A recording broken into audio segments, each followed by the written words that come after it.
Welcome back to Inside Bristol. I'm your host, Sheridan Nichols, and I've got Lonnie Willie here today from Happy Tales Animal Rescue. And we have hiding under the table, Bear. We've got a special visitor. Bear, come up and say hi to everybody. So tell us a little bit about, I know one thing we're definitely going to hit on is how to take care of our animals during the winter months. Yes.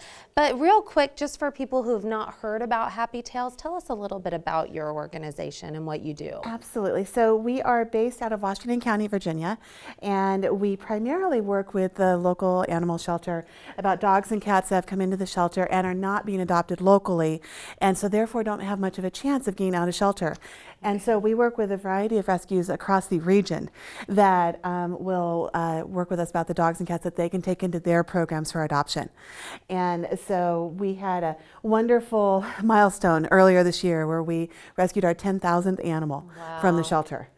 And how long has it been going on, and how long have you been involved? Sure. So the work started about 10 years ago, and then Happy Tales was created 5 years ago. Okay. And so in that amount of time, 10,000 animals that are in forever homes. Amazing. And when did you get involved? I've been involved for a couple of years now. I've been doing rescue work for a little over 10 years. Okay. Bear actually came to us about 2 years ago. Okay. And he ended up in rescue because his owner died, and the family wasn't able to take care of him. Okay. And so, where he's older, he's actually 13, they might have a much harder time being adopted out of the shelter when they're older.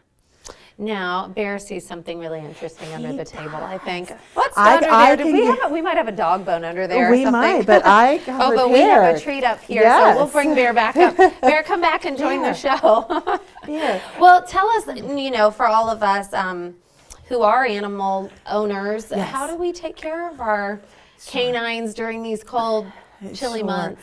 And we all think that because they have this extra coat that they're fine for the winter, and unfortunately they're not. They, just like us, are very susceptible to the elements.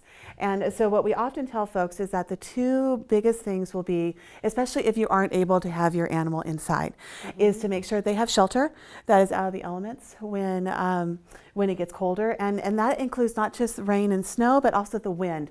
Because if a dog gets wet or a cat gets wet, the wind will actually sap their warmth more than anything. So any kind of shelter that can be tucked away somewhere. And then also sometimes they just need a little bit extra food and nutrition to help their body just stay strong when it's colder, like we're getting ready to start in the next couple of months. And I mean, what are the temperatures that you say if you do have an outdoor pet, like you just need to bring them in? Yes. And so usually you'll often hear that, by the time we're getting down to freezing, that really if you have any capacity, even if it's in your garage with a blanket, that where they can be overnight, that is really critical for them. Well, that is really good to know. Is there anything that I'm missing that you would like to share? Oh gosh, the only other thing I would say is that this time of year, as we talk about the holidays, is that there are many, many holiday plants that are actually very toxic for animals. And so people need to be very careful about poinsettias and plants like that can, if an animal starts to chew on them, they can get very sick from it. And cats actually really like the tinsel on Christmas trees, and that if they ingest it can be very dangerous for them as well. So the things that we don't even think about, they're going to find interesting and can get very sick from. Oh, well, listen, we are so glad that you came on to visit with us today, and thanks for bringing Bear. Absolutely. And thank you for watching, and we'll be back in just a moment.